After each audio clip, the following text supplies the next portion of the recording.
Hello friends, welcome to सफलता मंत्र। आज की क्लास में आप सभी लोगों का बहुत बहुत स्वागत है। और दोस्तों, आप सभी लोगों ने होली के पर्व को बहुत ही अच्छे से एंजॉय किया होगा और अब एक बार फिर से आप लोग अपनी तैयारी में लग चुके होंगे। तो दोस्तों, सुपर टेट 2021 की जो आपकी तैयारी कराई जा रही है उसमें एक बार फिर से हम लोग हिस्ट्री के कुछ महत्वपूर्ण क्वेश्चंस को आज की क्लास में कवर करेंगे। आपके पेपर 1, पेपर 2, आपके प्राइमरी और जूनियर के एक एक करके सभी टॉपिक को हम क्लियर कर रहे हैं और कवर कर रहे हैं। उम्मीद करते हैं आपने हमारी सभी क्लासेस को बहुत ही ध्यान से देखा होगा और अपनी पूरी तैयारी की होगी। तो दोस्तों, जल्दी से एक बार चैनल को सब्सक्राइब कर लीजिए और इतिहास के महत्वपूर्ण क्वेश्चंस को देखना स्टार्ट करिए। चलिए क्वेश्चंस को देखते हैं, आगे बढ़ते हैं और टेलीग्राम पर भी जरूर आप लोग जुड़ जाइएगा। तो पहला क्वेश्चन आपके सामने है, महात्मा गांधी कांग्रेस के अध्यक्ष किस अधिवेशन में चुने गए थे? तो आपको पता होगा दोस्तों, कांग्रेस में अध्यक्ष चुने जाते थे, हर वर्ष अधिवेशन किया जाता था और उसमें महात्मा गांधी जी को जो कांग्रेस का अध्यक्ष बनाया गया था वो बेलगाम अधिवेशन में बनाया गया था, जो कि 1924 में हुआ था। बेलगांव नामक जगह पर यह अधिवेशन हुआ था, जिसकी वजह से इसका नाम रखा गया बेलगांव अधिवेशन। और इसी अधिवेशन में महात्मा गांधी जी को कांग्रेस का अध्यक्ष चुना गया था, बनाया गया था। अगला क्वेश्चन आपके सामने सेकंड नंबर क्वेश्चन है, गदर पार्टी की स्थापना कब और कहां पर हुई थी? तो दोस्तों, गदर पार्टी भारत को स्वतंत्रता दिलाने के लिए भारत के बाहर रहने वाले भारतीय लोगों के बनाया गया एक संगठन था और इस संगठन का नाम रखा गया गदर पार्टी। इसकी स्थापना 15 जुलाई 1913 को हुई थी सैन फ्रांसिस्को में, जो कि अमेरिका में है। यानी कि बाहर रहने वाले सभी लोगों ने मिलकर एक संगठन बनाया था और 15 जुलाई 1913 को इसकी स्थापना की गई सैन फ्रांसिस्को नामक जगह पर। इंपॉर्टेंट क्वेश्चन है, ये जगह है, आप लोग जरूर याद रखिएगा, क्योंकि काफी लोग समझते हैं भारत में ही स्थापना हुई होगी, चूंकि नाम भी इसका इसी प्रकार का है, इस वजह से आप लोग इसको जरूर याद रखिएगा। अब इससे संबंधित अगला क्वेश्चन आपके सामने कि गदर पार्टी किसके नेतृत्व में बनी थी? तो मुख्य रूप से गदर पार्टी के लिए जब नाम आता है तो इसमें नाम आता लाला हरदयाल का और सोहन सिंह का। तो लाला हरदयाल इसके मुख्य रूप से प्रणेता के रूप में माने जाते हैं। हालांकि ये इसके अध्यक्ष नहीं बने थे, लेकिन इनको इसका मुख्य रूप से संस्थापक के रूप में नाम लिया जाता है। अब बात आती है इसके पहले अध्यक्ष कौन बने थे? गदर पार्टी के पहले अध्यक्ष बने थे सरदार सोहन सिंह भखाना। याद रखिएगा, सरदार सोहन सिंह भखाना इनका नाम है, जो कि गदर पार्टी के पहले अध्यक्ष चुने गए थे। आगे बढ़ते हैं 5 नंबर क्वेश्चन पर, महात्मा गांधी को कैसर ए हिंद की उपाधि से कब नवाजा गया था? तो दोस्तों, महात्मा गांधी को कैसर ए हिंद की उपाधि दी गई थी साउथ अफ्रीका में, और ये उपाधि इनको वहां पर किए गए इनके बहुत ही अच्छे कार्यों के लिए दी गई थी। और ये आपका सही ऑप्शन यहाँ पर 1915 हो जाएगा। 1915 को महात्मा गांधी जी को कैसर ए हिंद की उपाधि से नवाजा गया था।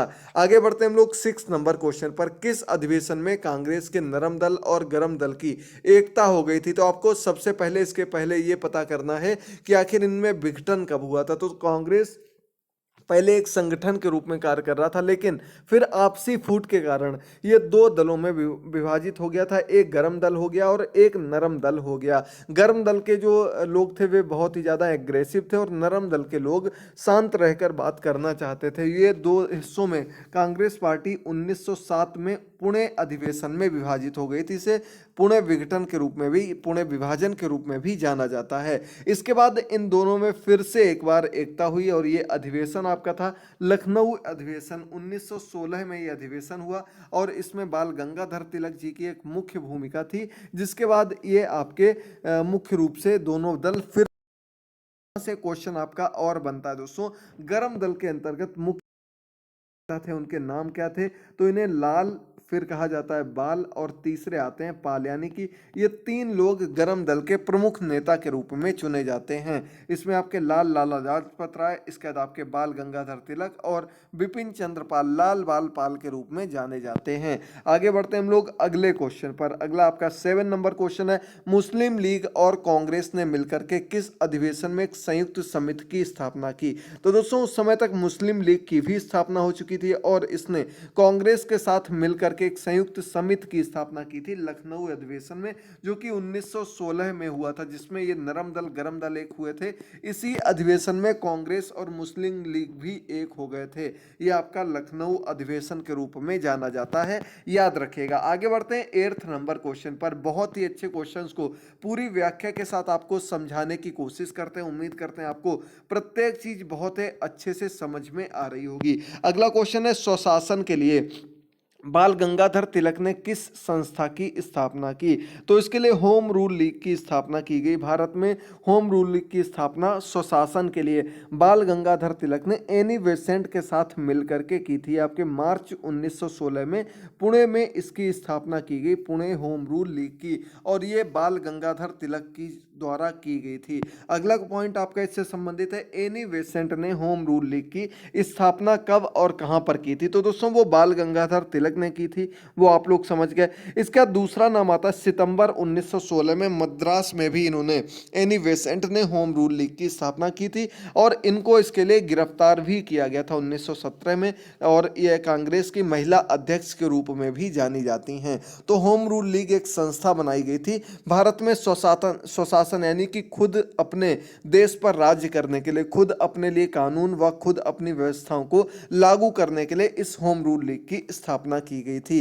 अगला आपका 10 नंबर क्वेश्चन है, एनी बेसेंट के नेतृत्व में स्थापित होम रूल लीग की प्रथम सचिव कौन थे? तो दोस्तों एनी बेसेंट ने जो स्थापना की थी होम रूल लीग की, इसके प्रथम सचिव के रूप में जॉर्ज अरुंडेल को जाना जाता है। याद कर लीजिएगा, एनी बेसेंट के नेतृत्व में जो होम रूल लीग बनाई गई थी उसके प्रमुख सचिव, पहले सचिव ये बनाए गए थे। आगे बढ़ते हैं 11 नंबर क्वेश्चन पर, भर्ती करने वाला सार्जेंट किसे कहा जाने लगा? तो दोस्तों भर्ती करने वाले सार्जेंट के रूप में जाना जाता महात्मा गांधी को। काफी लोगों ने क्वेश्चन पहली बार सुना होगा। जी हाँ दोस्तों, बहुत ही अच्छा क्वेश्चन है। और प्रथम विश्व युद्ध के दौरान गांधी जी ने लोगों को सेना में भर्ती होने के लिए प्रोत्साहित किया था। इन्होंने भारत को ब्रिटेन की तरफ से खड़ा किया था और भारतीय सैनिकों को ब्रिटिश सेना की तरफ से लड़ने के लिए कहा था, और ये आपके भर्ती करने वाले सार्जेंट के रूप में भी जाने जाते हैं। तभी के बाद से इनको इसके लिए ब्रिटिश सरकार ने कैसर हिंद की उपाधि भी दी थी। याद कर लीजिएगा, ये महत्वपूर्ण क्वेश्चन है। आगे बढ़ते हैं 12 नंबर क्वेश्चन पर, साबरमती आश्रम की स्थापना किसने की थी?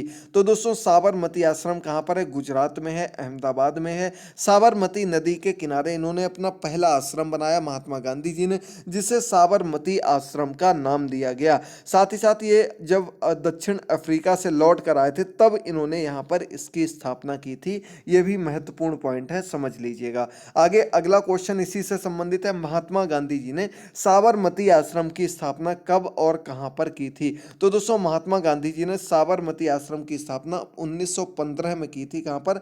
अहमदाबाद में की थी। जब ये साउथ अफ्रीका से वापस आए थे उस समय इन्होंने इसकी स्थापना की थी। अहमदाबाद में एक जगह है जो कि साबरमती नदी के किनारे स्थित है, इसलिए इस आश्रम का नाम साबरमती आश्रम पड़ गया, जहां पर इन्होंने चरखा चलाया था। यह भी महत्वपूर्ण क्वेश्चन बनता है, देखिए सभी लोग। अगला क्वेश्चन आपके सामने, चंपारण आने के लिए गांधी जी को किसने प्रेरित किया था? तो दोस्तों बिहार में एक जगह है चंपारण, जहां पर किसानों को अत्याचार किए जा रहे थे, जिसके विरोध में वहां के किसान खड़े हो गए थे, जिसके बाद वहां पर गांधी जी को आमंत्रित किया गया था नेतृत्व करने के लिए।